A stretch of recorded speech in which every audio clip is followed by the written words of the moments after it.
से लेके स्टैचू तक बनाइला हो। तो तनी हमारे हाथ पर मीनाक्षी मौना लिख दे। अरे तोहार नाम का हमार बात सुना।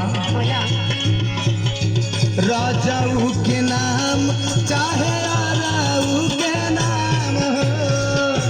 दोनों नंबर का एक में बा कुछऊ लिखवा लो। रमेश को बोलवाइली है अपने तो गुलशनो को लिखवाइली है। यहीं को बड़ा सुघर लागी ढेरा ले तनई के दाम हो।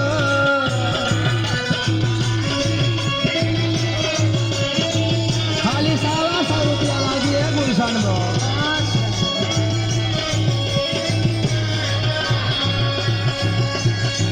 राजाऊ के नाम चाहे राऊ के नाम हो। बड़ा निमन लागी ढेरा ले तनई के दाम हो। निकला हो जल्दी जल्दी अरे माला के ने। अरे बोला ना बोला। अरे 2-4 लोग और बटोरा ना हो। अरे ऐसा ही चिल्लाइबा तो खुदे लोग आ जाएंगे। अरे जोरे ना जाओ तनी गाँव में घूम के खबर दे दे रे। बढ़िया लेला पीठा पीठा